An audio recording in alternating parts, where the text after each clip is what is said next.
You are listening to We Are the Compassionate Revolution. I'm your podcast host, therapist, author, boundaries guide, Molly Moon. If you are a compassionate person and you want to know your worth, set better boundaries, live from your truth, and operate in your fullness, then I am so glad you've joined us. You ready? Let's get started.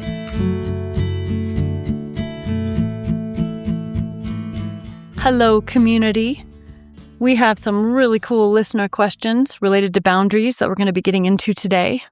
Should be fun and interesting. And side note, if you have a question about anything related to being a compassionate person in this world, you are welcome to leave it for me at boundaried.com/podcast. You'll see the link to leave an audio message there. And if it's selected, then I will feature your question on the show and share my thoughts. Speaking of sharing my thoughts, just a reminder, I am not giving anybody here specific advice that I'm telling you you must do, because I am not you and I'm not in your life, nor do I know all of the many specifics. So when I share my thoughts about these questions, and this is both to the person who asked the question as well to all of the rest of us, because usually listener questions tend to hit on boundaries themes that are relevant to all of us as compassionate people. So if I say something that you feel like is really relevant to your situation, it resonates for you, feel free to take it and run with it. But on the other hand, if I say something that just really doesn't fit you or your situation, you don't like it, it's not a match for what you want, then don't do it. Okay? Those are the boundaries for this. I'm going to give you my best. And when I speak, it's usually always a combination of all the things I know, things coming from my intellect, my training, my background. And probably even more importantly, when I give guidance or share my thoughts about things, it's more so coming from my heart, related to my intuition, my gut, my sense of things. And in that same way, when I'm listening to somebody else's guidance or advice or thoughts, for me, I appreciate what they say on an intellectual level, but that does not necessarily mean it's something I should do. Because I have a specific context, some unique nuances that may or may not be a fit for what they're saying. And I want you to hold that same boundary for you when you listen to any guidance, any feedback, any advice from this podcast when I'm answering someone's questions. I really want you to listen to it, take what works for you, discard what does not. That provides us all with a really cool opportunity, actually, to begin to develop our own inner authority and not be so swayed by the opinions of everybody else. For me, often, if my heart says yes when I'm listening to someone else and my heart says yes, then I know that it's probably something I'm going to want to do or seek to implement or integrate into my life. If my heart says yes. If that helps you, go ahead and use that same approach. The heart tends to know. It's interesting. The mind makes plans, but the heart usually knows. And with that, let's go ahead, because this is very related, let's go ahead and listen to the wonderful question that was submitted by Stephanie in Wales.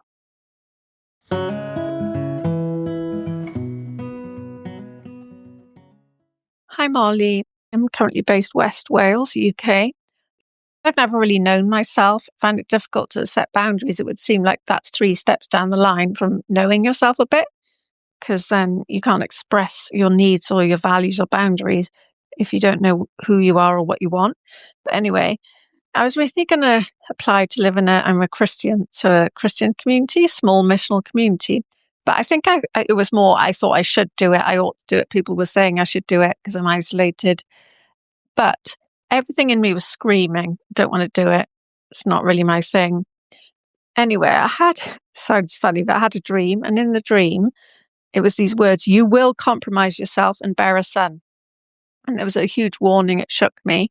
I didn't tell people the dream, but everyone was saying, "Oh, you just go there. It's just boundaries. Just set your boundaries."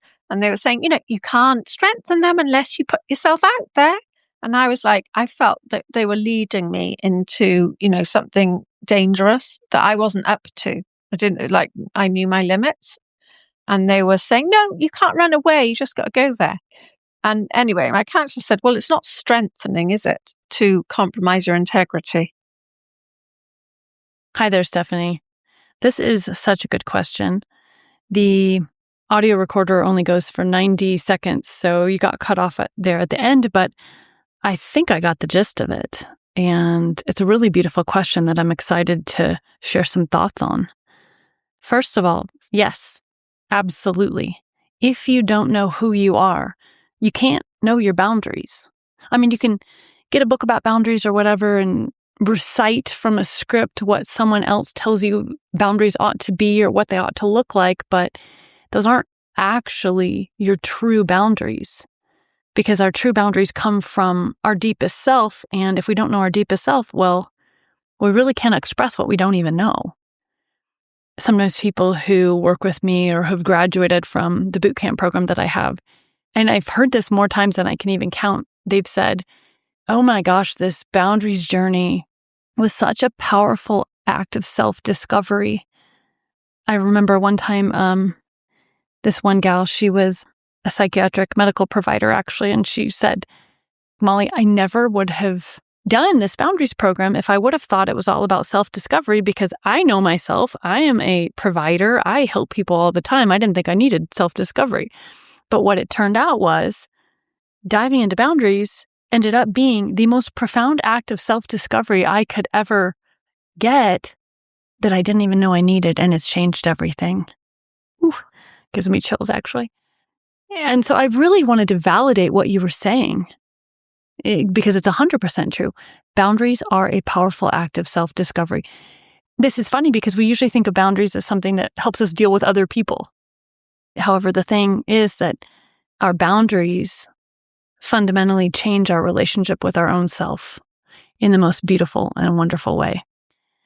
One of the things that you said that really caught my attention was that you were going to apply to live in a missional community because you thought you ought to. And it sounds like you may have mentioned that to friends, or friends may have mentioned that to you, and other people seem to feel that you ought to as well.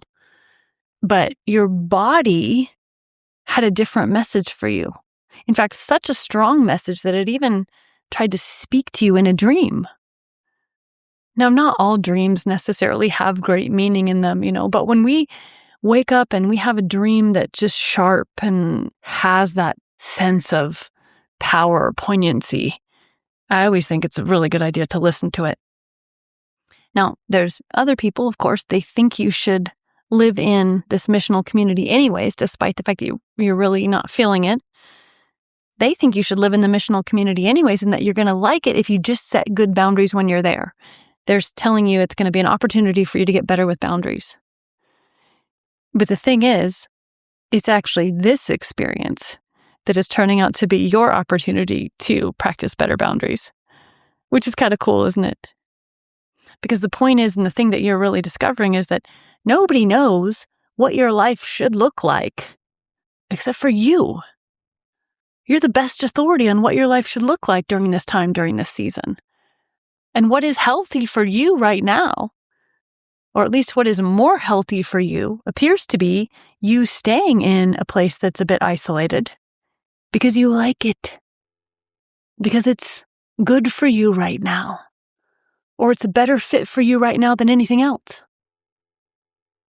Now, there's people out there who, where you're living now, an isolated place would be very bad for them. It wouldn't be healthy for them. They wouldn't like it. They wouldn't thrive in an isolated place, which is okay.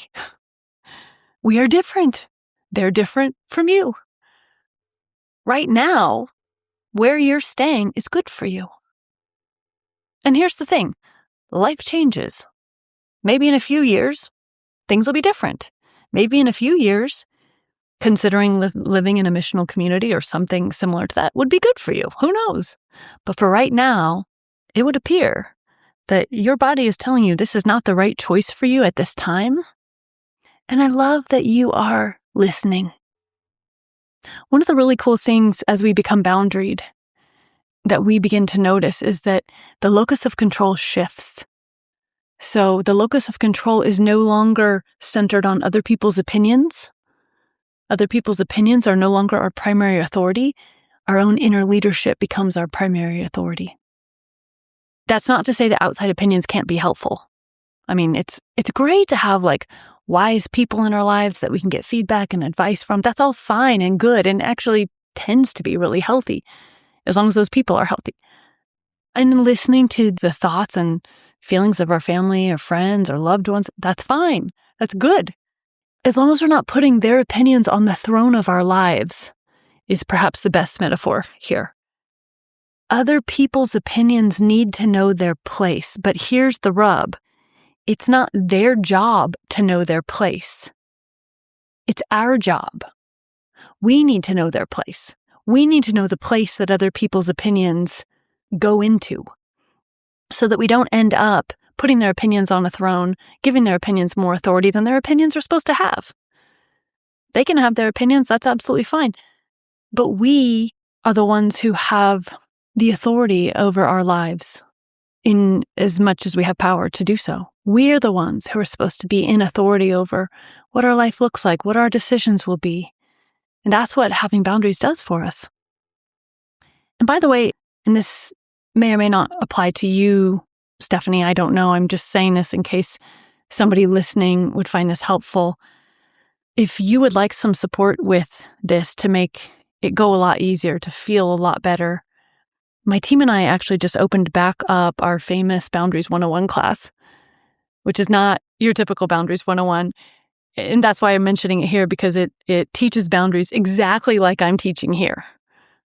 Boundaries in a way that puts us in a beautiful place of inner authority and grows our self-discovery in really delightful and surprising ways.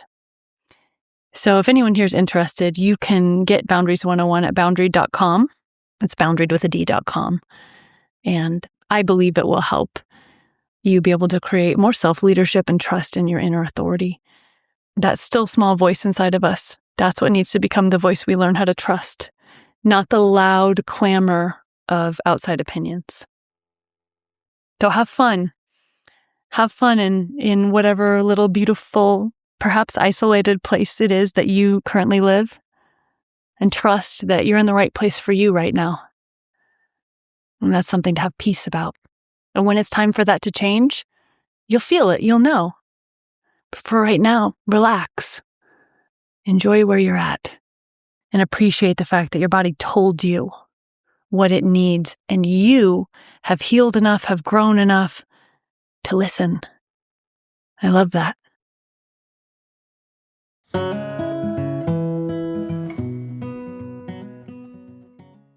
Hi, my name is Krissy. I'm a single mom of 2 kids. My oldest is 19 and she has ADHD and autism and a lot of mental health limitations.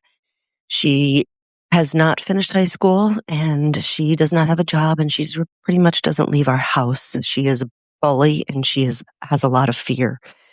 And my question is, it's very hard to have boundaries with her because she also has pathological demand avoidance and she won't do anything I ask. Arguing with her is futile. And I have a really hard time shutting it down. And I can't just leave the situation because she is my child and I need to help her figure out how to work through this so she can function in the real world. I just feel like I'm in an abusive relationship and I really don't know how to help either of us or my younger child who has to endure living in this situation. Logic doesn't help. Reason doesn't help. I feel very stuck and lost in this.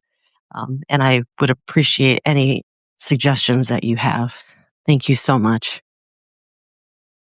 Krissy, I want to start by just offering you a massive hug. And I think I can safely say the hug's not coming from just me, but it's coming from all of our listeners. We have a rich community of compassionate people here. And the question that you asked is one that is something that many of us share, maybe not in the specific details or particulars, but in the complexity of it.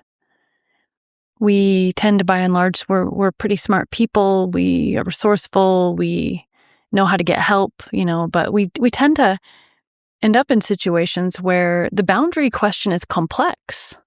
There's a lot of moving parts and pieces. There's a lot of layers.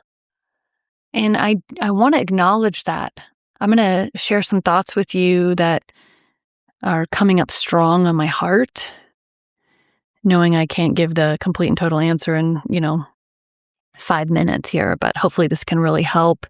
And I would also encourage you to get that Boundaries 101 class at the very least, because that can help you a lot. So at the very least, boundary.com, get that class. That will at least give you some really good tools to begin to apply that allow for the complexity. That's what's so important. This isn't a problem where you just need a little quick script, boundary script, right?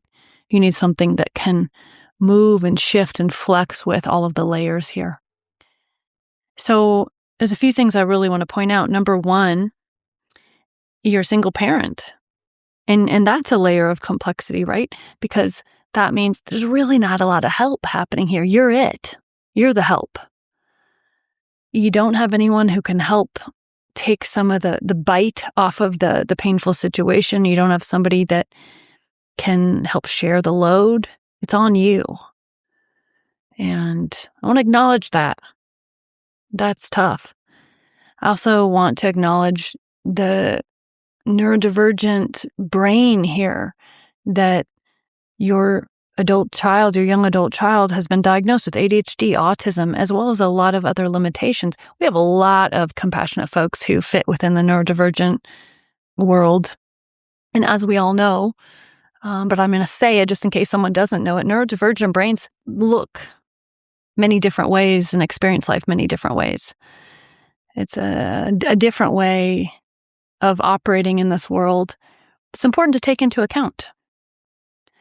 But it's certainly not a one-size-fits-all label. There are many different ways that being a neurodivergent person can look like. In the same way as being a neurotypical person is experienced in many different ways, right? But there's a complexity here. ADHD brings in some potential challenges in everyday life functioning. So does autism. So does, you mentioned, there's a lot of mental health limitations. And there's also, lack of graduating from high school, lack of being able to get a job right now, lack of being able to step into the ability to start adulting, to start carrying some of one's own weight in the world. And there's no blaming your 19-year-old for having difficulty with those things. But the part I really want to bring in here is that there's a complexity here. It also means that you are carrying the weight of meeting all the needs, all the wants and needs probably of this 19-year-old, still carrying this 19-year-old on your own back, even though you now have someone in an adult body who's also not, it doesn't sound like, not very pleasant to live with. You mentioned arguing is futile, that reasoning doesn't work, that logic doesn't help. And you said something really important that caught me. My heart is still kind of feeling it, that for all practical purposes, it feels like you're in an abusive relationship with your own child. And that's so important. I do not want that to get lost in all this. And we're going to add another layer of complexity here. There's another child in the home. And I'm going to guess this child is not dealing with these same struggles necessarily, or at least not at that level, and is a lot easier to be around. That's kind of what I want to hone in on right now. So when we're dealing with a situation like this, we don't want the one child to fail. We don't want the 19-year-old, for example, to hurt, to suffer any more than is necessary, to experience hardship, to feel pressured. We don't want that. But what we also have to look at is what is currently happening to everyone else, because the current way of doing this is failing everyone else. That's the rub. Boundaries, true boundaries, help us take into account the both and, not just the either or. Not just the one person in the household, but all the people in the household. That's what pro-relational boundaries are. That's why I call them pro-relational, because it's not just pro one person, it's pro relationships. It's pro the community. Pro-relational boundaries allow us to find, experiment, explore ways of doing life that are good for all of us, that honor all of us. And so many times, and we do this to ourselves, and we can also do this to other people as well. So many times, if we're the strong one, we feel like we're more capable, we're more able to handle the problems, we're more able to carry the load.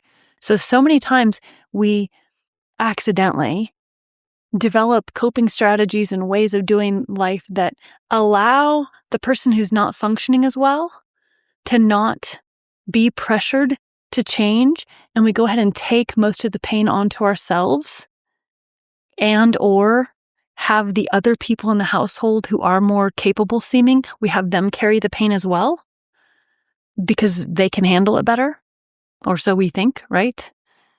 And what ends up happening there is we end up breaking over a period of time. The other people end up breaking, the other people end up hurting because we misunderstand what it means to be the strong one, because we're not as reactive, because we don't yell as loud, because we don't express pain as much, because we can shove down our feelings and just cope. Sometimes we forget to realize the degree of harm that's being done to ourselves and to the other strong ones in the household. And so what I really want to bring out here and encourage you in is to trust your gut. When you have a sense that this is not working this way, trust your gut, because it certainly sounds to me like it is not working this way. You know, in the past, things like ADHD, autism, neurodivergent brains, those things weren't understood. The idea of pathological demand avoidance, by the way, for those listening, is kind of a theory. It's not necessarily proven, but it's a good working theory that some brains experience demands as fight or flight threats. And so the nervous system actually responds to all demands as survival threats and reacts accordingly. And so the name for that is pathological demand avoidance. But what it does is it means anytime you ask that person to do something, they immediately experience it as a survival threat, which that would be fine if they lived on a little yurt somewhere in the Himalayas by themselves, right? But it's not really fine if you're living in the same household or if you're having to be in the same community, because when we live in a household together, we are a community. We're a mini community, and we all need each other. So when you have another member of the community who cannot be asked to do anything, cannot be told to do anything, or they experience it as a huge, horrible threat, it creates a whole lot of problems, especially when they aren't wanting to, able to, or a mixture of both and, show up for their lives in a way where they help carry the load of what it means to be a member of that community. It's interesting how it feels okay, right? When you're meeting the needs of a 2-year-old, there's something about it, even when it's exhausting, even when they poop everywhere, even when there's a horrible mess that they've just made. They're 2. So it feels okay to meet all the needs of a 2-year-old. But there's something fundamentally that does not feel okay when we have to meet the needs of an adult who could be meeting some of those needs themselves. I'm not saying she's capable of meeting all of her needs, I don't know. But the sense I'm getting from you is that some of those needs could be met. She could carry some of the load of her life, but she's not. She's not responding to your requests that she do so. And it sounds like your requests that she do so end up causing a lot of problems. And so now you're walking on eggshells in your own home, and it sounds like so's your child. So the either-or world that we live in tells us we have to choose. Either you walk on eggshells and don't ask of anything because she has pathological demand avoidance, it's not her fault, and therefore it just has to be this way. That's the only way it can work.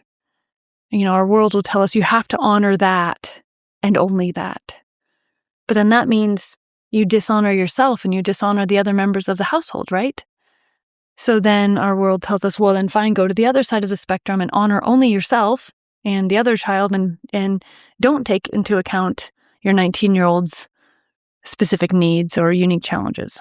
Well, that's That's not going to work either. That's how things used to be before people understood what neurodivergence was, right? Is try to make everybody conform into a little box and be like a neurotypical. Well, that's not right either. But what I want to really encourage you to do and to consider is that healthy boundaries help us find the both and. And the both and is honor self and honor others. The both and is honor both. To start seeking and finding ways to honor both her needs and unique challenges. And also, though, the current way of doing things is not working. It's not working for you. It's not working for your child. Something needs to change. Trust that. And it's okay to begin experimenting towards change. And right now in the current situation, that might be a bit uncomfortable. Your 19-year-old might not necessarily like that at all times, but it's worth it to start because there's a situation going on here that's simply not acceptable. When we feel like we're living in an abusive relationship in our own home, that's not acceptable. And it's okay for you to say that. It's also okay for you not to necessarily know what to do next because this is complex, so it might take some experimenting. However, that's the part where we have to give ourselves that internal permission to start experimenting, including if we don't get it right, kind of wobble around for a while we experiment. But the answer is out there, an answer that's more workable than the way things currently are. It's not shooting for perfection, we're just shooting for a more workable answer than the way things are. And you, as you give yourself permission to experiment, you're going to be much closer to finding it than you are right now staying the same.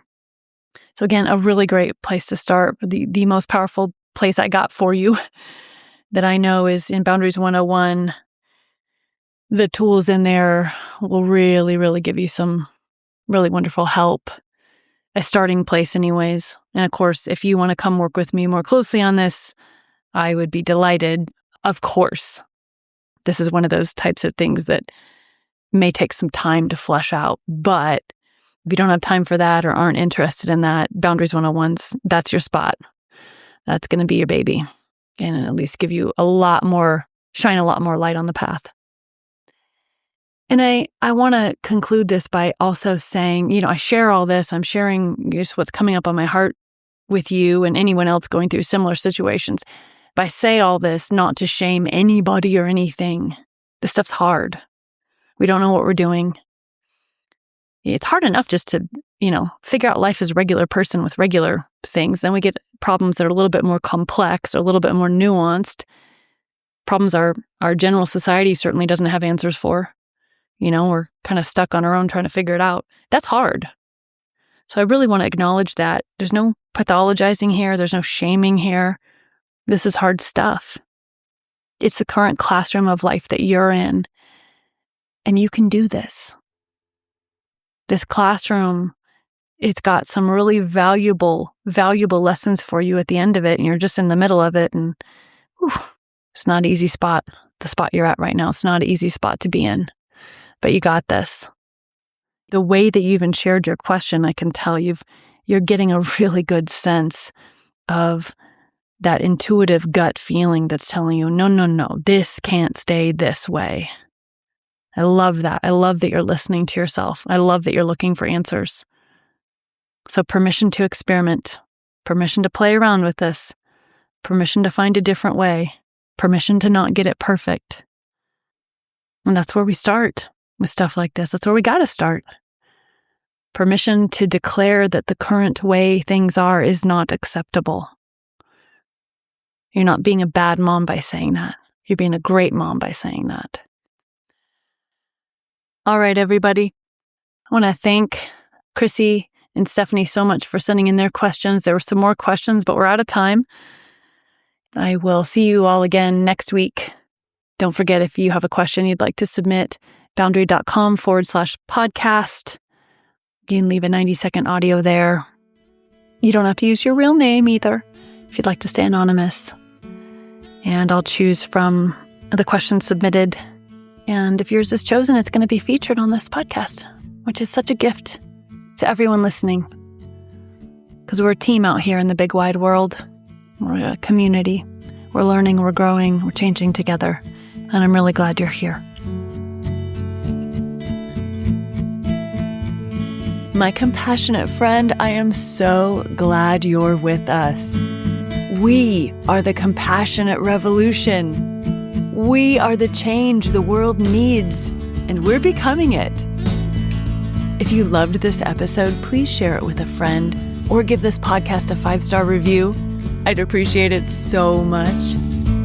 And if you'd like to get practical and work with me more closely on boundaries, you can come visit me at boundaried.com. That's boundaried with a D.com for amazing resources. Because this is how we do it. One action at a time. We are moving into our power. And I'm so proud to be in this movement with you.